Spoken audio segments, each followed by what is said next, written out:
One of the writers who most profoundly influenced my thinking regarding the craft of writing, and this outside by most persons' reckonings, outside the bounds of the classic romantics, is Edgar Allan Poe.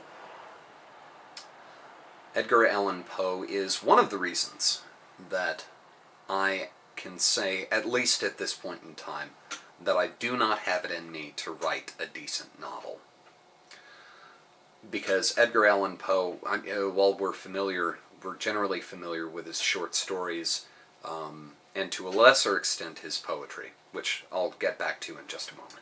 Edgar Allan Poe was also a profoundly prolific critical theory essayist. He wrote reams of essays regarding the craft of writing. And one of the themes that he hit on most fervently, where he was most adamant, one could even call him an evangelist on this point, is that the short story is not a short novel. That the short story must be regarded as, and must be written as, a completely different genre, almost a different medium than the novel itself. Where in the novel you have the necessary room for significant character development, layering and interweaving of themes, multiple plot arcs intertwined and interdependent of each other. In a short story, you don't really have the time necessary to establish a character, establish change in a character, and to deliver the character to their transformed selves.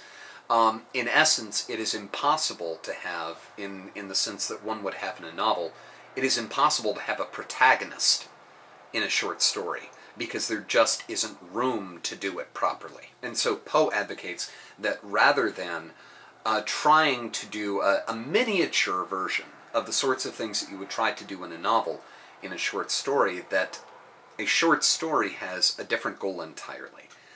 And that is the construction of and the perfection of one mood.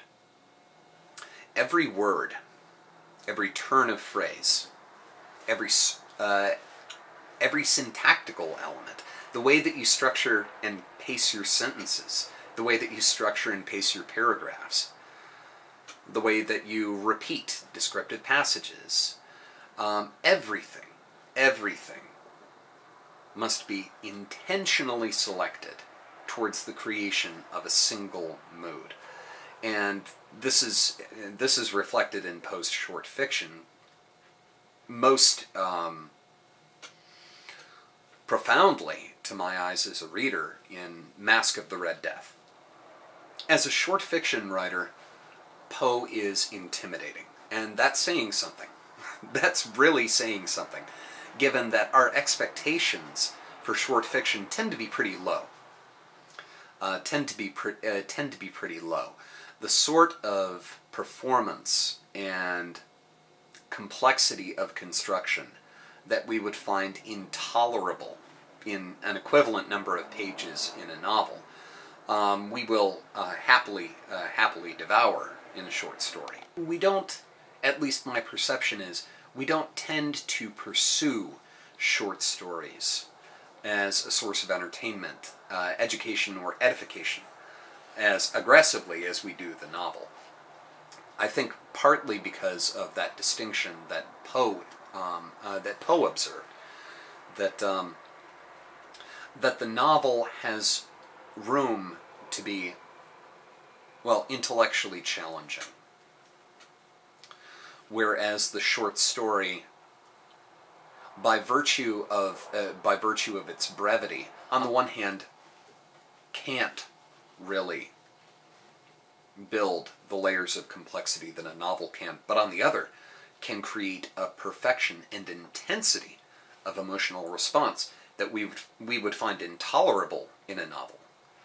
It would be like that that moment of tense silence in a film going on for 15 minutes. It's just too long to sustain the mood. But in short fiction, you can.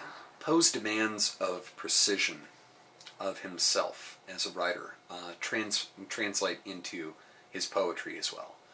I think I read Poe, and I read Poe's fiction, as essentially as a poet, a poet bringing their poetic sensibilities to fiction.